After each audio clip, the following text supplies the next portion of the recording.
Հարգելի հայրենակիցներ, պատիվ ունեմ խմբակցությունը առաջարկել է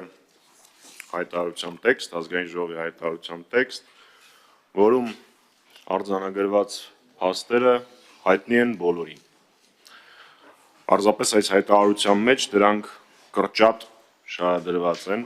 նշեմ նաև, որ այս փաստերը կարելի էր տեխնական ավելի երկար շարունակել եւ այստեղ ներկայացրած են բացառապես ամենաաղաղակող, ամենաշատ ցավ եւ խնդիրներ մեր երկրի համար առաջացնող փաստերը։ Հայտարարության ներկայացումից ի վեր թերևս երկու կարևորագույն կետ կարելի էր ավելացնել, մենք չենք ներկայացնելու փոփոխություն, բայց առաջինը երկրորդ կետով արտաքին քաղաքականություն, արկածախնդրություն եւ զիջում բաժնում կարելի էր ավելի մանրամասն ներկայացնել այն անորոշությունները, որոնք առաջացել են Վաշինգտոնյան արձանագրությունների, Վաշինգտոնում կնքված փաստաթղթերի հետ կապված Նիկոլ Փաշինյանի վերջին ելույթների համատեքստում եւ երկրորդ ժողովրդավարական նահանջ ժողովրդավարությունից եւ մարդու իրավունքների համատարած խախտումներ հատվածում մենք ունենք եւս մեկ խայտառակ ապօրինի որոշման օրինակ, ուրբաթ օրը Միքայել arczepiskopos Հաճապահյանի նկատմամբ կայացված ապօրինի որոշումը, որը նույնպես եւս մեկ անգամ ընդգծում է մեր երկրում ժողովրդավարության հետնահանջը, իսկ կարծում եմ ժողովրդավարության հետնահանջ բառակապակցությունը արդեն տեղին չի, շատ մեղմ է օգտագործելու համար այն գործընթացների համար, որոնք տեղի են ունենում մեր երկրում։ Ես հայտարարության տեքստը եւս մեկ անգամ չեմ ընթերցի, որովհետեւ ի թիվս այլ դատարված գործողությունների այս հայտարարության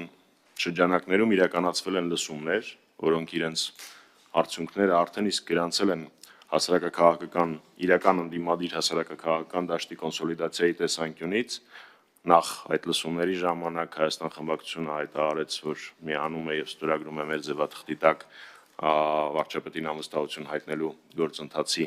համատեքստում եւ հնչեցին բազմաթիվ ելույթներ արտախորհրդարանական քաղաքական ուժերի, հասարակական միավորների ներկայացուցիչների կողմից, ես ճիշտ ասած վերջին շրջանում նմանօրինակ կոնսոլիդացիայի դեպք չեմ հիշում, ուստի սա կարող ենք համարել լավ սկիզբ, որպեսզի որևէ մեկի մոտ տարընթերցում չառաջանա, առաջին հերթին մեր քաղաքացիներին տեղեկացնում եմ եւս մեկ անգամ, որ սա վարչապետին անվստահություն հայտնելու գործընթացը, իսկ խոսակցականում իմպիչմենտի գործընթացը չի։ Սա հայտարարություն է, որ արձանագրել է մեր երկրում արտաքին քաղաքական եւ ներքաղաքական, ինչպես նաեւ անվտանգային խնդիրները, իսկ վարչապետին անվստահություն հայտնելու գործընթացը ընթանում է իր հունով